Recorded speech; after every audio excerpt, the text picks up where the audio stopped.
Chers frères et sœurs, dans ces vêpres, nous entendons la parole de Dieu qui nous accompagne dans notre pèlerinage et d'une manière particulière aussi au cours de ces vêpres comme introduction à l'administration du sacrement des malades que certains parmi nous vont recevoir dans quelques instants.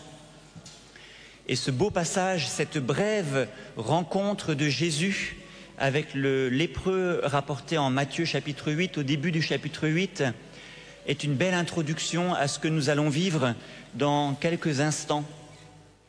Parce que le geste principal de Jésus est d'étendre la main et de toucher ce lépreux. Et donc il y a un beau parallèle entre le geste que Jésus fait de toucher le lépreux et le sacrement de l'onction des malades qui repose aussi sur un geste. D'abord, d'imposer les mains en signe de prière sur les frères et les sœurs malades, donc toute la symbolique des mains qui repose sur chacun de nous en signe de prière, de compassion. Et puis, l'onction d'huile administrée avec le pouce, avec les doigts de la main sur le front et dans les mains, dans les paumes des mains de nos frères et sœurs malades. Donc ce beau texte, nous pourrions prendre quelques minutes pour le méditer ensemble avant de célébrer ce sacrement. Et puis nous sommes à Lourdes, et donc à quelques centaines de mètres, il y a la grotte, où tant de monde, vous les avez observés comme moi, de manière ininterrompue, passe silencieusement jusqu'au fond, jusqu'au creux de la grotte, et touche de leurs mains le rocher, au point que rien que la peau humaine a réussi à rendre le rocher presque tendre et à l'arrondir depuis tant d'années, que tant de mains viennent chercher aussi dans ce lieu grâce et consolation. Alors elle est bien belle, la grotte de Lourdes, en 2024, mais vous savez qu'à l'époque de Bernadette, il y a plus de 150 ans, il n'en était pas ainsi. Et c'est un tout petit peu pour ça qu'il y aurait eu beaucoup de passages à apprendre de guérison où Jésus va guérir un malade. Mais ce cas du lépreux me semble une manière particulièrement intéressante à méditer ici, justement, à Lourdes. Au temps de Bernadette, vous le savez comme moi, c'était cette grotte, un lieu où personne n'allait très volontiers. Bernadette y est allée chercher du bois pour se chauffer, pour cuire le repas du soir, quand pour la première fois la Vierge Marie lui est apparue. Et elle n'y allait pas de gaieté de cœur dans cette grotte, au bord du Gave de Pau. Mais voilà, elle y est allée. Et d'autant moins que c'était, comme on dit, le lieu où les cochons allaient apparemment gratter la terre, chercher de la nourriture. C'était un lieu impur, nous pourrions dire, de nos jours. Rien à voir avec ce qu'elle est aujourd'hui. Et pourtant toujours imposante, ce grand rocher, présence de Dieu, de la Vierge Marie, qui surplombe nos têtes. Alors, avant de méditer le geste de Jésus sur ce lépreux, peut-être prendre le temps de réfléchir à cette notion de pureté et d'impureté, parce que ça traverse la Bible, et Jésus ici pose un geste incroyable, étonnant, vis-à-vis du lépreux. L'impureté, culturellement, ça se rapporte à un sentiment de répugnance. Bernadette n'est pas allée volontiers dans la grotte de Massiabel. Et on éprouve de la répugnance face au toucher ou au manger de certaines choses. Dans la culture, dans les religions, on va assez naturellement faire le tri. Il y a des objets, il y a des choses qui sont naturellement pures, qui sont naturellement bonnes et que l'on va chercher à s'approprier. Et puis il y a d'autres choses impures dont on va se détourner, que l'on va plutôt éloigner de son usage. Et par-dessus tout, on va éviter d'entrer en contact avec ces choses-là. Donc très rapidement, le pur, l'impur, on va faire la distinction. Et ce qu'il faut bien voir, c'est que le contact avec l'impureté communique l'impureté. Et le contact avec la pureté, d'une certaine manière, communique la pureté par le geste. Donc il y a tout un jeu d'échange entre quelque chose de pur ou d'impur qui nous rendrait semblables à lui. Les Israélites eux-mêmes font des distinctions. Alors souvent on retient la nourriture. Il y a des viandes qui sont considérées dans l'Ancien Testament comme impures, des animaux. On va s'en écarter, ils ne feront pas partie du culte. Mais par-dessus tout, c'est le contact avec des cadavres, avec des taches diverses, vêtements, taches de peau, et puis aussi, manière assez développée, toute notre vie sexuée, la sexualité va être un petit peu ordonnée entre le pur et l'impur. Donc ça structure aussi la foi d'Israël qui grandit à travers la révélation dans sa conception d'un Dieu qui se révèle. Mais l'impureté est tenue à l'écart et on évite tout contact. Toute personne qui est en contact avec l'impur sera tenue hors du camp, devra se purifier avant d'être réintégrée. Vous savez cela. Mais ça ne fait pas que exclure du camp, ça exclut aussi du culte l'impureté contractée par ce contact. Et à l'inverse, la pureté est indispensable pour s'approcher de Dieu, comme on le lit par exemple au Deutéronome. Il faut être pur pour s'approcher de Dieu, pour participer au culte.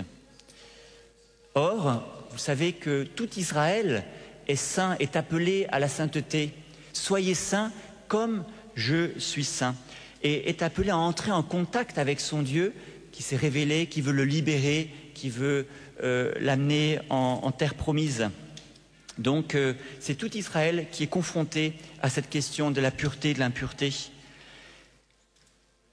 Dans la mentalité, il y a une sorte 3 cercles qui se sont un peu formés et on pourrait dire qu'il y a dans ce cercle extérieur toutes les choses impures, puis après des choses pures, et au cœur de ce cercle, la sainteté, Dieu lui-même, la sainteté qui est le saint des saints, le pur. Et d'ailleurs, si on regarde un petit peu le temple à Jérusalem, on voit que les parvis sont organisés un peu comme ça. Le parvis des gentils sont pour les impurs, ceux qui n'ont pas la foi juive, puis après les prêtres sont autorisés à entrer dans le saint, et seul le grand prêtre, une fois par an, rentre dans le saint des saints. Il y a donc un petit peu des cercles concentriques qui lient la pureté avec la sainteté de Dieu.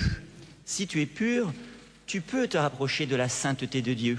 Si tu es impur, si ta foi n'est pas la foi d'Israël, alors tu restes loin de ce Dieu qui se révèle. Et c'est dans ce cadre-là que Jésus, au cœur de cette foi d'Israël, cette foi du Dieu unique qui se révèle, va poser ici un geste incroyable. Comme d'autres fois, il va poser d'autres gestes prophétiques, voire carrément scandaleux pour sa génération et pour les gens qui l'observent, qui essaient de comprendre ce qu'il fait. Et ce geste vis-à-vis d'un lépreux est véritablement un peu un scandale. On peut le dire comme ça.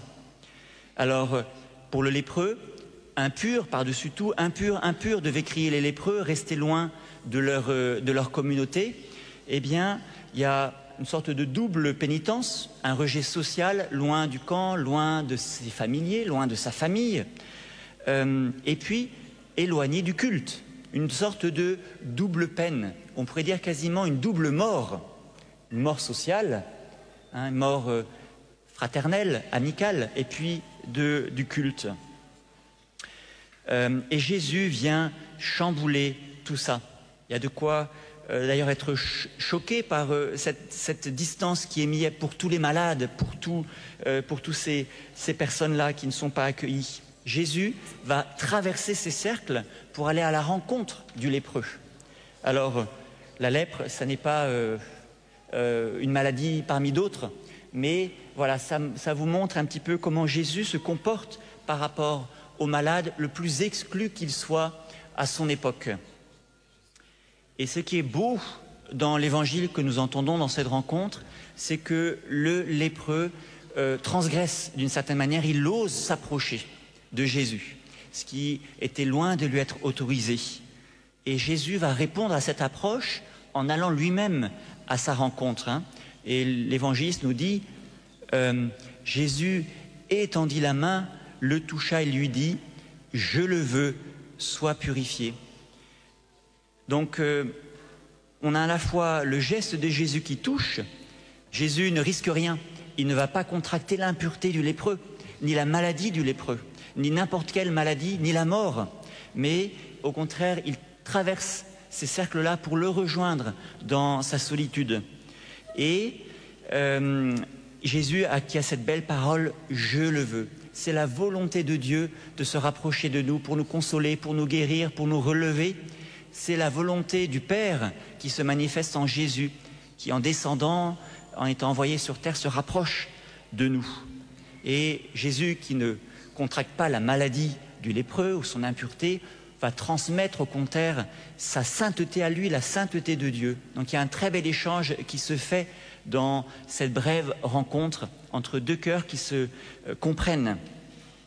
Ce « je le veux », c'est vraiment une réintégration totale, c'est la vie qui revient à travers les paroles de Jésus. Alors l'Église s'est appropriée cette tradition, cette compréhension en proposant, en s'appuyant sur d'autres passages de l'Évangile ou de la parole de Dieu, que dans le cas des maladies, eh bien, l'Église se fasse proche, qu'elle touche, qu'elle compatisse.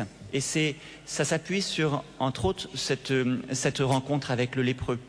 Et c'est ce que nous voulons vivre dans quelques instants. Le sacrement des malades, un signe visible de la présence de Dieu pour tous ceux et celles de nos frères et sœurs qui souffrent. La vieillesse, le poids de la vieillesse, ça c'est une maladie malheureusement qui nous atteindra tous un jour ou l'autre. Donc ça a de quoi un petit peu nous consoler. Et puis la maladie, plus ou moins grave, qui se répète. C'est donc ce sacrement un élan de solidarité de Dieu, ce qui manifeste sa proximité, sa compassion, sa miséricorde. Et l'Église, qui est donc la présence de Dieu sur terre, fait sienne les sacrements, les sentiments de Dieu, les sentiments du Christ qu'il manifeste dans ce passage. Voilà un petit peu de quoi entrer dans la beauté de ce sacrement, peut-être un petit peu oublié, un petit peu mis de côté, ou bien qu'on l'on appelle trop tard, souvent c'était pour les morts, mais c'est un sacrement de la vie, communiqué par Jésus dans les moments difficiles de l'existence. Un geste de foi, un geste d'espérance. Alors dans quelques instants, eh bien, nous allons vous l'administrer à nos frères et sœurs avec qui nous avons déjà eu un petit entretien. Il y a quelques conditions requises pour l'administrer, mais auparavant, je voudrais que l'on prie. Et puis on va invoquer l'Esprit Saint avec nos frères et sœurs du cœur et prier ensemble. Voilà.